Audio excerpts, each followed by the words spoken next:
ಸ್ನೇಹಿತರೆ, ತಮಗೆಲ್ಲ ಅಂಬರೀಷ್ ಒಂದು ಹಿಸ್ಟೋರಿಕಲ್ ಯೂಟ್ಯೂಬ್ ಚಾನಲ್ಗೆ ಆತ್ಮೀಯವಾದಂಥ ಸ್ವಾಗತ ಸುಸ್ವಾಗತ.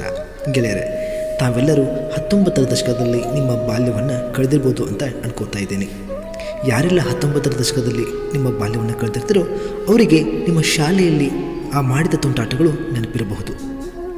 ಅಂಥ ಒಂದಿಷ್ಟು ತುಂಟಾಟಗಳನ್ನು ಅಥವಾ ಆ ಸದ್ದು ಗದ್ದಲಗಳನ್ನು ಇವತ್ತು ಈ ವಿಡಿಯೋದಲ್ಲಿ ನಾನು ತೋರಿಸ್ತಾ ಹೋಗ್ತೀನಿ. ಆ 19ರ ದಶಕ ಒಂದು ಕ್ಷಣ ನೆನಪಾದರೆ ಸಾಕು, ಎಲ್ಲರ ಕಣ್ಣಂಚಲ್ಲಿ ನೀರು ಜಿನುಗುತ್ತೆ, ಹಾಗೆ ಮುಖದಲ್ಲಿ ಮಂದಹಾಸ ಮೂಡುತ್ತೆ. ಯಾಕಂದರೆ ಅವತ್ತಿನ ಆ ದಿನಗಳೇ ಆ ರೀತಿ ಇರ್ತಾ ಇದ್ದವು. ಯಾವುದೇ ಜವಾಬ್ದಾರಿ ಕಷ್ಟಗಳು ಅನ್ನೋದೇ ತಿಳಿದೇ ಇರುವಂಥ ಆ ಸಮಯದಲ್ಲಿ ನಾವು ಮಾಡಿದ್ದೇ ಆಟ ಆಗ್ತಾ ಇತ್ತು. ಅಂಥ ಒಂದಿಷ್ಟು ಸಿಹಿ ನೆನಪುಗಳನ್ನು ಇವತ್ತು ನಿಮ್ಮ ಜೊತೆ ಹಂಚಿಕೊಳ್ಳಲು ನಾನು ಬರ್ತಾ ಇದ್ದೇನೆ. ಸ್ನೇಹಿತರೆ, ಹಾಗಾದರೆ ಮತ್ತೆ ತಡ, ಬನ್ನಿ ಆ ಒಂದಿಷ್ಟು ತುಂಟಾಟಗಳನ್ನು ನೆನಪು ಮಾಡ್ಕೊಳ್ತಾ ಹೋಗೋಣ. ಸ್ನೇಹಿತರೆ, ಈ ಚಿತ್ರವನ್ನು ನೋಡಿದ್ರೆ ನಮಗೇನಿಸುತ್ತೆ? ಇದು ನಾವು ಒಂದು ಪೆನ್ನಿನಿಂದ, ಬುಕ್ನಲ್ಲಿ ಇನ್ನೊಂದು ಪೆನ್ನಿನಿಂದ ಟೇಬಲ್ ಮೇಲೆ ಬರೆಯುವಂಥ ನೆನಪು. ಅಂದರೆ ಎರಡೂ ಒಂದೇ ಸ್ಪೀಡ್ನಲ್ಲಿ ಬರಿತಾ ಇದ್ವಿ. ಇನ್ನು ಈ ಚಿತ್ರವನ್ನು ಗಮನಿಸಿ. ಟೀಚರ್ಸ್ಗಳು ಬೋರ್ಡ್ ಮೇಲೆ ಬರಿತಾ ಇದ್ದರೆ ನಾವು ನಮ್ಮದೇ ಆದ ತುಂಟಾಟಗಳನ್ನು ನಡೆಸ್ತಾ ಇದ್ವಿ. ಅವರು ತಿರುಗಿ ನೋಡಿದ ತಕ್ಷಣ ಮತ್ತೆ ನಾವು ಅವರನ್ನೇ ನೋಡ್ತಾ ಇದ್ದೀವೇನೋ ಅನ್ನೋ ರೀತಿಯಲ್ಲಿ ಕೂತ್ಬಿಡ್ತಾ ಇದ್ವಿ. ಈ ಒಂದು ನೆನಪು ಬಂದರೆ ಸಾಕು, ಇವತ್ತು ಕೂಡ ಮುಖದಲ್ಲಿ ಖುಷಿ ಮೂಡುತ್ತೆ. ಸ್ನೇಹಿತರೆ,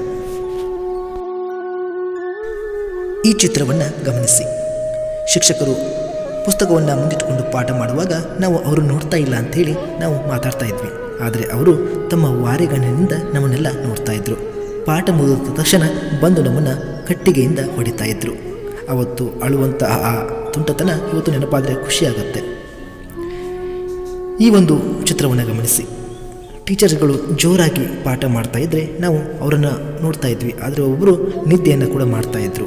ಆದರೆ ಅವರು ಪಾಠವನ್ನು ಚೆನ್ನಾಗಿ ಹೇಳ್ತಾ ಇದ್ದರೆ ಮೂಕ ವಿಸ್ಮಿತರಾಗಿ ಕಥೆಯನ್ನು ಕೇಳುವ ರೀತಿಯಲ್ಲಿ ಗದ್ದದ ಮೇಲೆ ಕೈಟು ಕೂಡ ಕೇಳಿದ್ದು ಉಂಟು. ಸ್ನೇಹಿತರ, ಈ ಚಿತ್ರವನ್ನು ಗಮನಿಸಿ. ನಮ್ಮ ಗಣಿತ ಟೀಚರ್ಸ್ ಅವರು ಏನಾದರೂ ಗಣಿತದ ವಿಷಯದ ಬಗ್ಗೆ ಅಥವಾ ತ್ರಿಕೋನಗಳ ಬಗ್ಗೆ ಪಾಠವನ್ನು ಮಾಡ್ತಾ ಇದ್ದರೆ ನಾವೇನೋ ಒಂದು ದೊಡ್ಡ ಸರ್ಕಸನ್ನೇ ನೋಡ್ತಾ ಇದ್ದೀವೇನೋ ಅನ್ನುವಂಥ ರೀತಿಯಲ್ಲಿ ಅದನ್ನು ಲಕ್ಷ್ಯ ಕೊಟ್ಟು ನೋಡ್ತಾ ಇದ್ವಿ.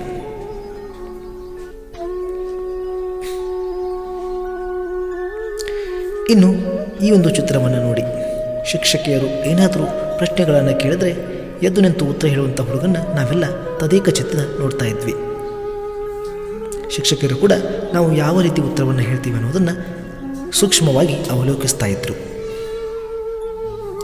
ಇನ್ನು ಈ ಒಂದು ಅನುಭವ ಪ್ರೈವೇಟ್ ಸ್ಕೂಲ್ಗಳಲ್ಲಿ ಕಲಿತಿರುವಂಥವ್ರಿಗೆ ಆಗಿರುತ್ತೆ. ಬಸ್ ಬಂದ ತಕ್ಷಣ ರೆಡಿ ಆಗಿ ಓಡಿ ಹೋಗೋದರಲ್ಲಿ ಇರುವಂಥ ಮಜಾ ಇವತ್ತು ಏನು ಕೊಟ್ಟು ಕೂಡ ಬರೋದಿಲ್ಲ.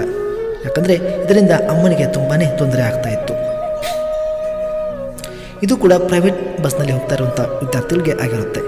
ಒಬ್ಬ ವಿದ್ಯಾರ್ಥಿ ಅಂದರೆ ಇಬ್ಬರು ಕ್ಲಾಸ್ಮೇಟ್ಗಳು ಬೇರೆ ಬೇರೆ ಶಾಲೆಗೆ ಹೋಗ್ತಾ ಇರುವಾಗ ಟಾಟಾ ಅಂತ ಹೇಳಿ ಆ ಒಂದು ಪಡ್ತಾ ಇರುವಂಥ ಖುಷಿ ತುಂಬಾ ಇಷ್ಟ ಆಗ್ತಾ ಇತ್ತು.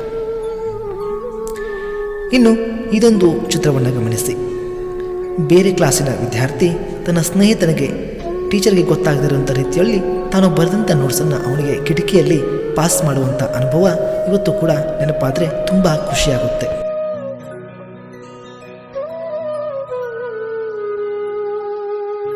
ಸ್ನೇಹಿತರೆ, ನಿಮಗೆ ಈ ಒಂದು ಚಿತ್ರವನ್ನು ನೋಡಿದ್ರೆ ಏನನ್ನಿಸುತ್ತೆ? ಎಸ್, ನಾವು ಕೂಡ ಈ ಒಂದು ಸರದಿ ಸಾಲಿನಲ್ಲಿ ನಿಂತ ನೆನಪು ಆಗುತ್ತೆ. ಏನಂದರೆ ಲೇಟಾಗಿ ಬಂದರೆ ಸಾಕು ಅಥವಾ ಏನಾದರೂ ತಪ್ಪು ಮಾಡಿದ್ರೆ ಶಿಕ್ಷಕರು ನಮ್ಮನ್ನು ಹೊರಗಡೆ ಈ ರೀತಿ ನಿಲ್ಲಿಸ್ತಾ ಇದ್ರು. ಆಗ ಮೂಕನಂತೆ ನಿಲ್ತಾ ಇದ್ವಿ. ಈ ಚಿತ್ರವನ್ನು ಗಮನಿಸಿ. ಯಾವುದಾದ್ರೂ ಹೋಮ್ವರ್ಕ್ ಚೆಕ್ ಮಾಡೋದಾಗಿರಲಿ ಅಥವಾ ಪಕ್ಕ ಚೆಕ್ ಮಾಡೋದಾಗಿರಲಿ ಆಗಿದ್ದರೆ ನಾವೇನು ಮಾಡ್ತಿದ್ವಿ ಅಂದರೆ ಒಂದು ಬುಕ್ಕನ್ನು ತಂದು ಬುಕ್ಕುಗಳ ನಡುವೆ ಅಥವಾ ಮೇಲ್ಗಡೆ ಇಟ್ಟು ಓಡಿ ಹೋಗ್ತಾ ಇದ್ವಿ. ಅದನ್ನು ಯಾರೂ ನೋಡಬಾರ್ದು ಅಂಥೇಳಿ ಮೇಲನೆ ನೋಡ್ತಾ ಇದ್ದಿದ್ದು ಉಂಟು. ಸ್ನೇಹಿತರೆ, ಇದನ್ನು ನೋಡಿ. ಶಾಲೆಯಲ್ಲಿ ಯಾವುದೇ ಕಾರ್ಯಕ್ರಮದಲ್ಲಿ ನಮಗೇನಾದರೂ ಡ್ಯಾನ್ಸ್ ಮಾಡಲಿಕ್ಕೆ, ನಾಟಕ ಮಾಡಲಿಕ್ಕೆ ಹೇಳಿದರೆ ಸಾಕು, ಯಾವುದೋ ಮಗು ಯಾವುದೋ ರೀತಿಯಲ್ಲಿ ಆಡ್ತಾ ಇದ್ದರೆ ನಾವೊಂದು ರೀತಿ ಆ ಒಂದು ಡ್ಯಾನ್ಸನ್ನು ಮಾಡ್ತಾ ಇದ್ವಿ. ಹೊಂದಾಣಿಕೆನೇ ಆಗ್ತಾ ಇರಲಿಲ್ಲ. ಇದನ್ನು ನೋಡಿ ನಿಮಗೇನಿಸುತ್ತೆ? ನಾನು ಅಥವಾ ನಮ್ಮ ಸ್ನೇಹಿತರು ಜಗಳವಾಡಿದಾಗ ಅವನು ತನ್ನ ಅರಿವೆಗಳನ್ನು ಮೈಯನ್ನು ನೋಡಿಕೊಂಡ್ರೆ ನಾವು ನಮ್ಮ ಅರಿವೆಗಳನ್ನು ನೋಡ್ತಾ ಸಿಟ್ಟಿನಿಂದ ಹೋಗ್ತಾ ಇದ್ವಿ. ಅವರು ಕೂಡ ನಮ್ಮನ್ನು ಸಿಟ್ಟಿನಿಂದ ಒಂದಿಷ್ಟು ದಿನಗಳು ಮಾತ್ರ ನೋಡ್ತಾ ಇದ್ರು. ಅದರ ನಂತರ ಮಾತಾಡ್ತಾ ಇದ್ವಿ. ಈ ಚಿತ್ರವನ್ನು ಗಮನಿಸಿ. ನಮ್ಮ ಸ್ನೇಹಿತನಿಗೆ ಬರೆಯಲು ಪೆನ್ಸಿಲ್ ಇಲ್ಲ ಅಂದಾಗ ಕೊಟ್ಟಾಗ ಅವನು ಅದನ್ನು ಅರ್ಧ ತಿಂದು ಖಾಲಿ ಮಾಡಿ ನಂತರ ನಮಗೆ ನಿನ್ನ ಪೆನ್ಸಿಲನ್ನು ತೆಗೆದುಕೋ ಅಂತೇಳಿ ಕೊಟ್ಟಾಗ ಬರುವಂಥ ಸಿಟ್ಟು ಎಂಥ ದೊಡ್ಡ ಕೊಲೆ ಮಾಡಿದ್ರು ಕೂಡ ಬರೋದಿಲ್ಲ. ಅಂಥ ಸಿಟ್ಟು ಆ ನಮ್ಮ ಗೆಳೆಯನ ಮೇಲೆ ಆಗ್ತಾಯಿತ್ತು ಸ್ನೇಹಿತರೆ. ನಿಮಗೂ ಕೂಡ ಆ ಅನುಭವ ಆಗಿರಬಹುದು. ಸ್ನೇಹಿತರೆ, ಶಾಲೆಯಲ್ಲಿ ಯಾವುದೇ ಕಾರ್ಯಕ್ರಮಗಳಿದ್ದರೆ ನಾವು ಭಾಷಣ ಮಾಡಿದ್ದು ಹಾಗೂ ಹಾಡುಗಳನ್ನು ಹಾಡಿದ್ದು ಉಂಟು. ಬೇರೆ ನಮ್ಮ ಸ್ನೇಹಿತರು ಹಾಡುವಾಗ ನಾವು ನಮ್ಮ ಸರ್ದಿ ಯಾವಾಗ ಬರುತ್ತದೆ ಎಂದು ಹನಿಕೆ ಹಿಣಿಕೆ ನೋಡಿದ್ದು ಕೂಡ ಉಂಟು. ಹಾಗೆ ಭಾಷಣ ಮಾಡುವಾಗ ಹೆದರಿ ನಡಗಿದ್ದು ಕೂಡ ಉಂಟು. ಸ್ನೇಹಿತರೆ, ಶಾಲೆಯಲ್ಲಿ ಯಾವುದೇ ಕಾರ್ಯಕ್ರಮದಲ್ಲಿ ನಾವು ನಾಟಕಗಳನ್ನು ಮಾಡಿರುವಂಥ ನೆನಪು ಇರಬಹುದು.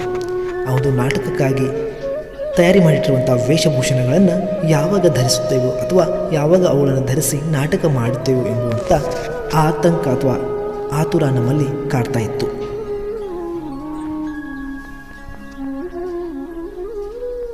ಸ್ನೇಹಿತರೆ, ಶಿಕ್ಷಕರ ದಿನಾಚರಣೆಯಲ್ಲಿ ಅಥವಾ ಯಾವುದೊಂದು ಕಾರ್ಯಕ್ರಮದಲ್ಲಿ ಶಿಕ್ಷಕಿಯರು ಸ್ವಾಗತ ಭಾಷಣವನ್ನು ಹಾಡುವಾಗ ನಾವು ಅದನ್ನು ಕೇಳುತ್ತಾ ಚಪ್ಪಾಳೆ ತಟ್ಟಿದ್ದು ಉಂಟು. ಆ ಒಂದು ಬಾಲ್ಯದ ದಿನಗಳನ್ನು ನೆನೆಸ್ಬಿಟ್ಕೊಂಡ್ರೆ ಮತ್ತೆ ಮರಳಿ ಬರಬಾರದೆ ಅಂತ ಅನಿಸುತ್ತೆ. ಇದನ್ನಂತ ನೋಡಿದರೆ ನಿಮಗೆ ತುಂಬಾ ಖುಷಿಯಾಗುತ್ತೆ. ನಮ್ಮ ಶಾಲೆ ಶಿಕ್ಷಕಿಯರ ಜೊತೆ ಕೊನೆಯ ದಿನ ಅಂದರೆ ನಮ್ಮ ಶಾಲೆ ಮುಗಿದ ತಕ್ಷಣ ನಾವು ಅವ್ರ ಜೊತೆ ಫೋಟೋ ತೆಗೆಸಿಕೊಳ್ಳುವಂಥ ಆ ಸುಂದರ ಕ್ಷಣ ಇವತ್ತು ನೆನಪಾದರೆ ಸಾಕು, ಕಣ್ಣಂಚಲ್ಲಿ ನೀರು ಜಿನುಗುತ್ತೆ. ಯಾಕಂದರೆ ಅಂಥ ದಿನಗಳು ಮತ್ತೆ ನಮಗೆ ಮರಳಿ ಸಿಗಲಾರವು ಸ್ನೇಹಿತರೆ. ಇದಂತೂ ಎಲ್ಲರಿಗೂ ಇವತ್ತು ಕೂಡ ಅನುಭವ ಆಗಿರುತ್ತೆ. ನಮ್ಮ ಸ್ನೇಹಿತರ ಜೊತೆ ನಾವು ಊಟ ಮಾಡುವಾಗ ನಮ್ಮ ಪಕ್ಕದಲ್ಲಿ ಕೂತ ಸ್ನೇಹಿತರು ನಾವು ಊಟ ಮಾಡೋದನ್ನೇ ನೋಡ್ತಾ ಇದ್ರು. ನಾವು ಅವ್ರಿಗೆ ಕಣ್ಣು ಬಿಡಬೇಡ, ಆ ಕಡೆ ಹೋಗು ಅಂತ ಬೈದದ್ದು ಉಂಟು ಸ್ನೇಹಿತರೆ. ಇದು ಎಲ್ಲರ ಜೀವನದಲ್ಲಿ ನಡೆದಿರುತ್ತೆ. ಸ್ನೇಹಿತರೆ, ರೆಸ್ಟಿಗೆ ಬಿಟ್ಟ ತಕ್ಷಣ ಎಲ್ಲರೂ ತಮ್ಮ ತಮ್ಮ ಆಟಗಳನ್ನು ಆಡ್ತಾಯಿದ್ರು. ಒಬ್ಬರು ಬೋಟುಗಳನ್ನು ಹಾರಿಸ್ತಾ ಇದ್ರು, ಇಬ್ಬರು ಸ್ನೇಹಿತರು ಚಪ್ಪಾಳೆಯನ್ನು ಬಾರಿಸ್ತಾ ಇದ್ರು, ಇಬ್ಬರು ನೀರನ್ನು ಚಿಂಪಡಿಸ್ತಾ ಇದ್ರು. ಈ ರೀತಿ ತಮ್ಮ ತಮ್ಮ ಆಟಗಳಲ್ಲಿ ಬ್ಯುಸಿ ಆಗಿರುವಂಥ ಆ ಕ್ಷಣ ತುಂಬ ಸುಂದರವಾಗಿರ್ತಾ ಇತ್ತು. ಸ್ನೇಹಿತರೆ, ಶಾಲೆಗೆ ಬಂದ ತಕ್ಷಣ ಶಿಕ್ಷಕರು ಇನ್ನು ತರಗತಿಗೆ ಬರದೇ ಇರುವಾಗ ನಾವು ನಮ್ಮ ಎಲ್ಲ ತುಂಟಾಟಗಳನ್ನು ಮಾಡಿಬಿಡ್ತಾ ಇದ್ವಿ. ಒಂದಿಷ್ಟು ಮಕ್ಕಳು ಬೋರ್ಡ್ ಮೇಲೆ ಬರಿತಾ ಇದ್ರು, ಒಂದಿಷ್ಟು ಮಕ್ಕಳು ತಮ್ಮ ತಮ್ಮ ಬುಕ್ಗಳಲ್ಲಿ ಏನೇ ಬರಿತಾ ಇದ್ರು, ತಮ್ಮ ಹೋಮ್ವರ್ಕ್ಗಳನ್ನ ಮಾಡ್ತಾ ಇದ್ರು, ಇನ್ನೊಂದಿಷ್ಟು ಮಕ್ಕಳು ತುಂಟಾಟಗಳನ್ನು ನಡೆಸ್ತಾ ಇದ್ರು. ಇನ್ನು ಶಾಲೆಯಲ್ಲಿ ಶಿಕ್ಷಕರು ಯಾವುದೇ ಒಂದು ಪ್ರಶ್ನೆಯನ್ನು ಕೇಳಿದಾಗ ಯಾರಾದರೂ ಒಬ್ಬರು ಎದ್ದು ನಿಂತು ಒಬ್ಬರು ಉತ್ತರವನ್ನು ಹೇಳಿದರೆ ಸಾಕು, ಎಲ್ಲ ವಿದ್ಯಾರ್ಥಿಗಳನ್ನು ಅವನನ್ನೇ ನೋಡ್ತಾ ಇದ್ರು. ಶಾಲೆಯಲ್ಲಿ ರೆಸ್ಟಿಗೆ ಬಿಟ್ಟ ತಕ್ಷಣ ಅಥವಾ ಊಟ ಆದ ನಂತರ ಸಮಯದಲ್ಲಿ ಎಲ್ಲ ಹುಡುಗರು ಈ ರೀತಿ ಆಟಗಳನ್ನು ಆಡ್ತಾ ಇದ್ರು. ಇನ್ನು ಯಾವುದೇ ಒಂದು ಕೆಲಸಕ್ಕೆ ಅಥವಾ ಬೋಟುಗಳನ್ನು ಮಾಡಲು ನಮ್ಮ ಸ್ನೇಹಿತರು ಹೊಸ ಬುಕ್ಕಿನಲ್ಲಿರುವಂಥ ಪೇಜಸ್ಗಳನ್ನ ಈ ರೀತಿ ಹರಿದು ಹಾಕ್ತಾ ಇದ್ರು. ವಿಜ್ಞಾನ ತರಗತಿಯ ಅಥವಾ ವಿಜ್ಞಾನ ಪೀಳಿನಲ್ಲಿ ಶಿಕ್ಷಕರು ಯಾವುದೊಂದು ಸೂಕ್ಷ್ಮಾಣು ಜೀವಿಯನ್ನು ನೋಡುವಂತ ಹೇಳಿದಾಗ ನಾವೇನೋ ದೊಡ್ಡ ಮಹಾ ಸಾಧನೆ ಮಾಡಿದ್ದೀವಿ ಅಂತ ಹೇಳಿ ನಮ್ಮ ಭುಜವನ್ನು ನಾವೇ ಚಪ್ಪರಿಸ್ಕೊಳ್ತಾ ಇದ್ವಿ. ಇದಂತೂ ಸರ್ವೇ ಸಾಮಾನ್ಯವಾಗಿರ್ತಿತ್ತು. ಅಂದರೆ ದಿನವೂ ಕೂಡ ಪ್ರಾರ್ಥನೆಗೆ ನಿಲ್ಲಿಸಿದ ಸಾಕು ನಾವು ಉದ್ದವಾಗಿ ಅಥವಾ ಅಗಲವಾಗಿ ನಿಲ್ಲುವುದೇ ಒಂದು ದೊಡ್ಡ ಯುದ್ಧವಾಗಿ ಬಿಡ್ತಾ ಇತ್ತು. ಆ ರೀತಿ ನಾವು ಶ್ರಮವನ್ನು ಪಡ್ತಾ ಇದ್ವು. ಸ್ನೇಹಿತರೆ, ಇದಂತ ನೋಡಿದರೆ ಸಾಕು ಇವತ್ತು ಕೂಡ ಖುಷಿ ಹಾಗೆ ಬಂದ್ಬಿಡುತ್ತೆ. ಚೀಟಿ ಆಡೋದಂಥೇಳಿ ನಾವೆಲ್ಲ ಕರಿತಾ ಇದ್ವಿ. ಕಳ್ಳ, ಪೊಲೀಸ್, ರಾಜ, ರಾಣಿ ಅಂಥೇಳಿ 4 ಚೀಟಿಗಳನ್ನು ಮಾಡಿ ಅದನ್ನು ಗೆದ್ದರೆ ಸಾಕು ನಾವೇನೋ ದೊಡ್ಡ ಮೆಡಲನ್ನು ಪಡೆದಿರುವಂಥ ರೀತಿ ಖುಷಿ ಆಗ್ತಾ ಇತ್ತು. ಸ್ನೇಹಿತರೆ, ಇದನ್ನು ನಾವು ಲಗೋರಿ ಅಂಥೇಳಿ ಕರಿತೀವಿ. ಮನೆಯಲ್ಲಿ ಆಗಿರ್ಬೋದು ಅಥವಾ ಶಾಲೆಗೆ ರೆಸ್ಟ್ ಬಿಟ್ಟ ಸಮಯದಲ್ಲಿ ಈ ಒಂದು ಆಟವನ್ನು ಆಡ್ತಾ ಇದ್ವಿ. ಇವತ್ತು ಕೂಡ ಆಡಲು ಮನಸ್ಸಾಗ್ತಾ ಇದೆ ಕರೆ, ಆದರೆ ಇವತ್ತು ಆ ಬಾಲ್ಯ ನಮ್ಮ ಹತ್ರ ಇಲ್ಲ. ಸ್ನೇಹಿತರೆ, ಶಾಲೆಗೆ ತಡವಾಗಿ ಬಂದರೆ ಸಾಕು ಶಿಕ್ಷಕರು ಹೊರಗಡೆ ನಿಲ್ಲಿಸಿ ನಮ್ಮನ್ನು ಬೈತಾ ಇದ್ರು. ಅವತ್ತು ಆ ಗದರದ ರೀತಿ ನಾವು ತುಂಬಾ ಹೆದರ್ತಾ ಇದ್ವಿ.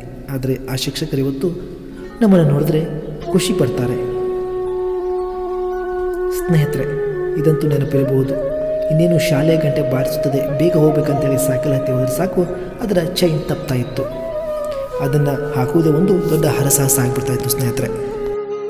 ಸ್ನೇಹಿತರೆ, ವಿಡಿಯೋ ಹೇಗೆ ಅನ್ನಿಸ್ತು? ಈ ವಿಡಿಯೋ ನಿಮಗೆ ನಿಜವಾಗ್ಲೂ ಇಷ್ಟ ಆಗಿರ್ಬೋದು ಅಂತೇಳಿ ಅನ್ಕೋತೀನಿ. 19ರ ದಶಕದಲ್ಲಿ ಬಾಲ್ಯವನ್ನು ಕಳೆದಿರುವಂಥ ಎಲ್ಲ ಸ್ನೇಹಿತರು ಕೂಡ ಈ ಒಂದು ವಿಡಿಯೋ ಇಷ್ಟ ಆಗಿರುತ್ತೆ. ದಯವಿಟ್ಟು ಇಷ್ಟ ಆದರೆ ಲೈಕ್ ಮಾಡಿ, ಶೇರ್ ಮಾಡಿ, ಹಾಗೆ ತಪ್ಪದೆ ನನ್ನ ಚಾನಲ್ನ ಸಬ್ಸ್ಕ್ರೈಬ್ ಮಾಡಿ. ನಿಮ್ಮ ಎಲ್ಲ ಬಾಲ್ಯದ ಸ್ನೇಹಿತರು ಕೂಡ ಈ ಒಂದು ವಿಡಿಯೋನ ತಪ್ಪದೇ ಶೇರ್ ಮಾಡಿ ಅಂತ ಹೇಳ್ತಾ ಈ ವಿಡಿಯೋನ ಇವತ್ತಿಗೆ ಮುಗಿಸ್ತಾ ಇದ್ದೇನೆ.